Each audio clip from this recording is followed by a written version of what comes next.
தமிழ் பேசும் மக்களின் உரிமை குரலான வீரகேசரியின் மதிய நேர செய்திகள். செய்தியாசிரியர் எஸ். லோகேஸ்வரன். வாசிப்பது மாணிக்கம் நேசமணி. முதலில் தலைப்புச் செய்திகள். அதிஉயர் பாதுகாப்பு சிறைக்குள் இப்படியா? பூசாவில் மீட்கப்பட்ட பெருமளவு சாதனங்கள். முன்னாள் அமைச்சர் டக்ளஸ் தேவானந்தாவின் கைதும் பின்னணியும் இன்று நீதவான் முன்னிலையில் பிரசன்னம். யாழ் ஒருங்கிணைப்பு குழு கூட்டத்தில் குழப்ப நிலை, கருத்துக்களால் மோதிய மக்கள் பிரதிநிதிகள். கண்டியில் வெடிகுண்டு அச்சுறுத்தல் பீதியை ஏற்படுத்தும் முயற்சியா? தீவிர விசாரணையில் போலீசார். கலிபோர்னியாவை வதைக்கும் மோசமான காலநிலை, அவசர நிலையும் பிரகடனம். உள்நாட்டு செய்திகள். கடுமையான குற்றவாளிகள் தடுத்து வைக்கப்பட்டுள்ள பூசா அதிஉயர் பாதுகாப்பு சிறைச்சாலையில் இந்த ஆண்டின் இதுவரையான காலப்பகுதியில் 100க்கும் மேற்பட்ட கையடக்க தொலைபேசிகள் கைப்பற்றப்பட்டுள்ளதாக போலீஸ் விசேட அதிரடிப்படை தெரிவித்துள்ளது. அண்மையில் மேற்கொள்ளப்பட்ட விசேட நடவடிக்கையின் போது பிரபல குற்றவாளிகளான லொக்குபெட்டி, மிதிகம ருவான் மற்றும் தெமட்டகுட சமிந்த ஆகியோர் தடுத்து வைக்கப்பட்டுள்ள சிறைக்கூடங்களுக்குள்ளிருந்தும் தொலைபேசிகள் கண்டெடுக்கப்பட்டுள்ளன. சில தொலைபேசிகள் சிறைக்கூடங்களின் தரையினுள் புதைக்கப்பட்டிருந்துள்ளன. சிறையில் இருந்தவாறே கையடக்க தொலைபேசி ஊடாக குற்றச் செயல்களை இவர்கள் வழிநடத்தி வருகின்றமை விசாரணைகளில் தெரிய வந்துள்ளது. இதுகுறித்து சம்பந்தப்பட்ட தரப்பினருக்கு அறிவித்தும் அதனை தடுப்பதற்கு அவர்கள் தவறியுள்ளதாக தெற்கு மாகாணத்திற்கு பொறுப்பான சிரேஷ்ட பிரதி போலீஸ் மா அதிபர் கித்ரி ஜயலத் கடந்த திங்கட்கிழமை தெரிவித்தார். இப்பின்னணியில் கடந்த 22, 23 மற்றும் 24ஆம் திகதிகளில் போலீஸ் விசேட அதிரடிப்படையினரும் சிறைச்சாலையின் அவசரகால மற்றும் தந்திரோபாய பிரிவினரும் இணைந்து விசேட தேடுதல் நடத்தினர். இதன்போது கனேமுள்ள சஞ்சீவ கொலை சம்பவத்தின் துப்பாக்கிதாரி என சந்தேகிக்கப்படும் சமிந்து தில்சானின் அறையிலிருந்து ஒரு தொலைபேசி மீட்கப்பட்டுள்ளது. குருல்லா எனப்படும் அமில இருஸ்லாட் என்பவரின் அறையில் 1.5 அடி ஆழத்தில் புதைக்கப்பட்டிருந்த ஸ்மார்ட் ரக தொலைபேசி, சார்ஜர் மற்றும் தரவு கேபிள் என்பன கண்டுபிடிக்கப்பட்டுள்ளன. ஈஸ்டர் தாக்குதல் தொடர்பில் கைது செய்யப்பட்டுள்ள நௌபர் மௌலானாவின் அறையிலிருந்து 2 வயர் துண்டுகள் மீட்கப்பட்டுள்ளன. கடந்த 84 நாட்களில் மேற்கொள்ளப்பட்ட தொடர் நடவடிக்கைகளில் மொத்தமாக 159 சிம் அட்டைகள், 110 சார்ஜர்கள் மற்றும் இணைய வசதிக்கான ரவுட்டர்கள் என்பனவும் கைப்பற்றப்பட்டுள்ளன. ஊழல் நிறைந்த அதிகாரிகள் மூலமாகவே இவை சிறைச்சாலைக்குள் கொண்டுவரப்பட்டிருக்கலாம் என விசாரணை அதிகாரிகள் சந்தேகம் வெளியிட்டுள்ளனர்.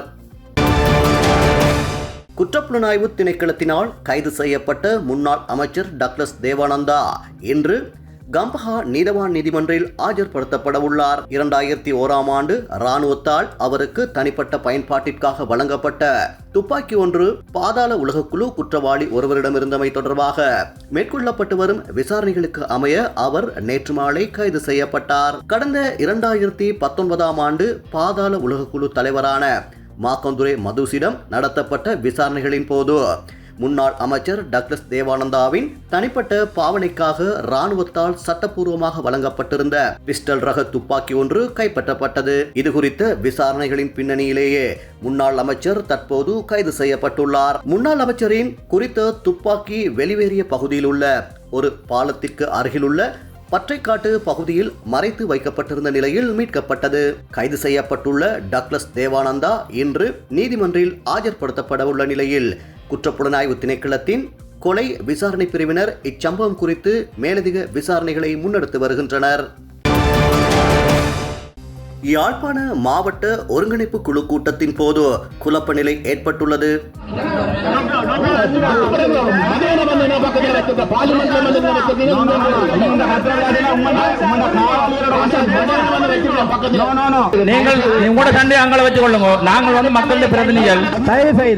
முக்கியமான விஷயம் நாங்கள் கருத்தில் எடுங்க. எங்களுடைய கௌரவ ஆளுநர் எங்களுடைய கௌரவ ஆளுநர் யாழ் மாவட்ட செயலகத்தில் ஒருங்கிணைப்பு குழுவின் தலைவர்களான அமைச்சர் ராமலிங்கம் சந்திரசேகரன், வடக்கு மாகாண ஆளுநர் நாகலிங்கம் வேதநாயகம் மற்றும் மாவட்ட அரசாங்க அதிபர் மருதலிங்கம் பிரதீபன் ஆகியோரின் தலைமையில் ஒருங்கிணைப்பு குழு கூட்டம் நடைபெற்றது. இதில் யாழ் மாவட்டத்தை பிரதிநிதித்துவப்படுத்தும் ஆளும் மற்றும் எதிர்க்கட்சிகளின் பாராளுமன்ற உறுப்பினர்கள் அனைவரும் தலைமை பீடத்தில் அமர்ந்திருந்தனர். இந்நிலையில் பேரிடர் நிவாரணம் தொடர்பில் விரிவாக கலந்துரையாடப்பட்டது. ஒரு சந்தர்ப்பத்தில் பாராளுமன்ற உறுப்பினர் சிவஞானம் ஸ்ரீதரன் உரையாற்ற முற்பட்ட போது பாராளுமன்ற உறுப்பினர் கருணைநாதன் இளங்குமரன் குறுக்கிட்டார். இதன் போது தனக்கான சந்தர்ப்பத்தை வழங்குமாறு ஸ்ரீதரன் தெரிவித்த போது அதற்கு இடைநடுவே பாராளுமன்ற உறுப்பினர் ராமநாதன் அர்ச்சுனா குறுக்கிட்ட நிலையில் இந்த குழப்ப நிலை ஏற்பட்டது. டிசிசி சேர்மன் மாரம் இதில் தலையிட்டிருப்பினம் தானே இந்த புயலுக்கு பிறகு. இப்போ நாங்கள் அதை தவிர்த்து தனியாக உத்தியோகத்தர்களாம் கூட ஒரு நம்ச பாக்கல் என்று சொல்லாமல் தற்செயலா இதில் இனி நாங்கள் இந்த விவாதத்தை உட்படுத்தாமல் தயவு செய்து கதைக்க விடுங்க. முதலாவது நீங்க இந்த குழாச்சி ஒன்று வரக்கூடாது. கொஞ்சம் நான் கேட்கிறேன்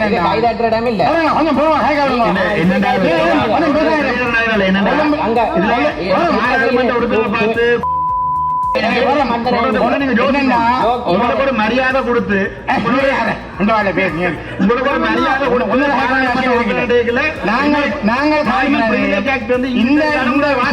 தவறு நடந்து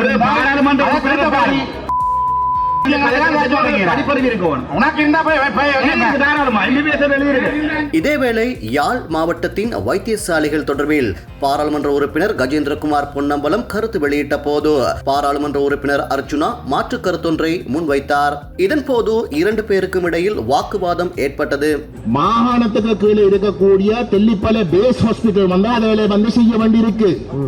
அங்கதான் அந்த குறைபாடு நடக்குது. விளங்க சொல்ற அப்ப இதுல இருக்கிற பிரச்சனை வந்து நீங்கள் அந்த கேன்சர் யூனிட்டுக்கு தேவைப்படும் அந்த கேன்சர் யூனிட் வந்து ஏற்கனவே வந்து மத்திய அரசு கீழே இருக்க டீச்சிங் ஹாஸ்பிட்டல் தான் வருது.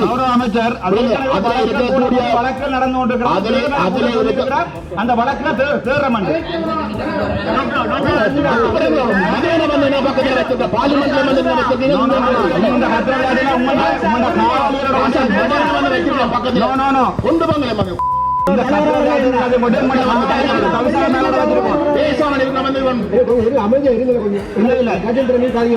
இதற்கிடையில் யாழ் போதனா வைத்தியசாலையின் பணிப்பாளர் சத்தியமூர்த்தி தெளிவுபடுத்தல் ஒன்றுக்காக முயற்சித்த போதும் பாராளுமன்ற உறுப்பினர் அர்ச்சுனா குறுக்கிட்டார். இதன்போது கோபமடைந்த மக்கள் பிரதிநிதிகள் தமது எதிர்ப்பை வெளிப்படுத்தியிருந்தமை குறிப்பிடத்தக்கது. ஏனெனில் போதனா வைத்தியசாலையில் வந்து எங்கட வயதானவர்கள் திடீரென்று ஸ்ட்ரோக்கால தினசரி வாரார்கள். அதுக்கு முக்கியமா நான் சொல்லி முடிக்கிறேன். உங்களை சொல்ல நான் சொன்னா களவெடுக்கிறார்களுக்கு ஜோசிகேட்ல ஸ்ட்ரோக் வரும். அது ஜோசிகே நோமலா களவெடுக்கிறார்கள் பிடிபற்ற மோண்டு கொஞ்சம் இருமல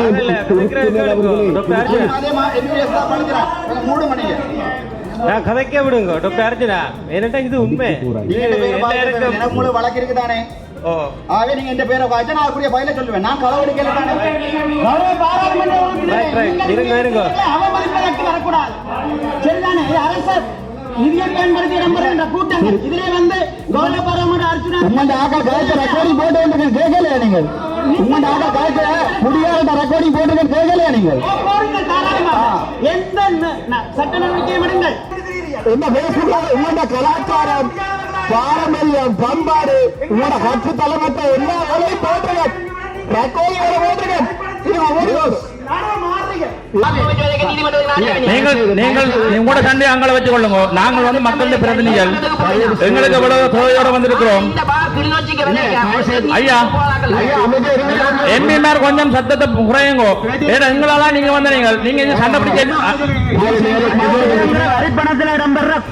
நாங்க கடத்தொழிலாளர் கொஞ்சம் வெயிட் பண்ணுங்க. மக்களுடைய பிரச்சனை இது. மக்களுடைய சில பிரச்சனைகளுக்கு இங்க எங்களுக்கு செவிமடுங்க. எங்களை கொஞ்சம் பிளீஸ் தயவு செய்து இதை நீங்கள் பார்லிமெண்ட்ல போய் கதைங்க தயவு செய்து. கண்டி மாவட்ட செயலகத்தில் வெடிபொருட்கள் இருப்பதாக கிடைத்த தகவல் பொதுமக்களிடையே பீதியை ஏற்படுத்தும் முயற்சியாக இருக்கலாம் என போலீசார் சந்தேகிக்கின்றனர். இன்று காலை விடுக்கப்பட்டுள்ள புதிய அறிவிப்பில் இத்தகவல் குறித்து கணனி குற்றப்புலனாய்வு பிரிவினர் மேலதிக விசாரணைகளை முன்னெடுப்பார்கள் என போலீசார் தெரிவித்துள்ளனர். கண்டி மாவட்ட செயலகத்தின் 5 இடங்களில் குண்டுகள் மறைத்து வைக்கப்பட்டுள்ளதாக அந்த அலுவலகத்தின் மின்னஞ்சல் முகவரிக்கு நேற்று செய்தியொன்று அனுப்பப்பட்டிருந்தது. இது தொடர்பாக கண்டி பிரிவுக்கு பொறுப்பான சிரேஷ்ட போலீஸ் அத்தியட்சகருக்கு அறிவிக்கப்பட்டதை அடுத்து கண்டி போலீஸ் நிலைய உத்தியோகஸ்தர்கள், போலீஸ் மோப்பநாய் பிரிவு, போலீஸ் விசேட அதிரடிப்படையின் குண்டு செயலிழக்கச் செய்யும் பிரிவு மற்றும் இராணுவத்தின் குண்டு செயலிழக்கச் செய்யும் பிரிவினர் வரவழைக்கப்பட்டு பாரிய தேடுதல் நடவடிக்கை முன்னெடுக்கப்பட்டது. இந்த தேடுதல் நடவடிக்கைகள் நேற்று காலை முதல் மாலை வரை மேற்கொள்ளப்பட்ட போதிலும் சந்தேகத்துக்கிடமான வெடிபொருட்கள் எதுவும் கண்டுபிடிக்கப்படவில்லை. இதன்படி இத்தகவலானது பொதுமக்களிடையே தேவையற்ற பதற்றத்தை உருவாக்குவதற்காக மேற்கொள்ளப்பட்ட ஒரு முயற்சியாக கருதப்படுவதாகவும் இது தொடர்பில் கணனி குற்றப்புலனாய்வு பிரிவினர் தீவிர விசாரணைகளை மேற்கொள்வார்கள் என்றும் போலீசார் மேலும் குறிப்பிட்டுள்ளனர். வடக்கு, கிழக்கு மற்றும் ஊவா மாகாணங்களிலும் பொலனறுவை, மாத்தளை மற்றும் நுவரெலியா ஆகிய மாவட்டங்களிலும் ஓரளவு மழை பெய்யக்கூடும் என வளிமண்டலவியல் திணைக்களம் எதிர்வு கூறியுள்ளது. காலி, மாத்தறை, ரத்னபுரி மற்றும் களுத்துறை ஆகிய மாவட்டங்களில் பிற்பகல் வேளைகளில் மழையோ அல்லது இடியுடன் கூடிய மழையோ பெய்யக்கூடும் என அந்த திணைக்களம் வெளியிட்டுள்ள வானிலை முன்னறிவிப்பில் தெரிவிக்கப்பட்டுள்ளது. மத்திய மலைநாட்டின் கிழக்கு சரிவு பகுதிகளிலும் வடமாகாணத்திலும் அம்பாந்தோட்டை மற்றும் மொனராகலை ஆகிய மாவட்டங்களிலும் அவ்வப்போது மணித்தியாலத்திற்கு 40 கிலோமீட்டர் வேகத்தில் ஓரளவு பலத்த காற்றும் வீசக்கூடும். மேல் சப்ரகமுவ மற்றும் மத்திய மாகாணங்களிலும் பதுளை, காலி மற்றும் மாத்தறை ஆகிய மாவட்டங்களிலும் அதிகாலை வேளையில் சில இடங்களில் பனிமூட்டம் நிலவக்கூடும். இடியுடன் கூடிய மழை பெய்யும் சந்தர்ப்பங்களில் தற்காலிகமாக வீசக்கூடிய பலத்த காற்று மற்றும் மின்னல் தாக்கங்களினால் ஏற்படக்கூடிய பாதிப்புகளை குறைத்துக் கொள்ள தேவையான முன்னெச்சரிக்கை நடவடிக்கைகளை மேற்கொள்ளுமாறு வளிமண்டலவியல் திணைக்களம் பொதுமக்களை அறிவுறுத்தியுள்ளது. வெளிநாட்டு செய்திகள். அமெரிக்காவின் கலிபோர்னியா மாநிலத்தில் வளிமண்டல நதிகள் எனப்படும் சக்தி வாய்ந்த வானிலை மாற்றத்தால் பெய்து வரும் கனமழை பெரும் வெள்ளப்பெருக்கையும் மண்சரிவையும் ஏற்படுத்தியுள்ளது.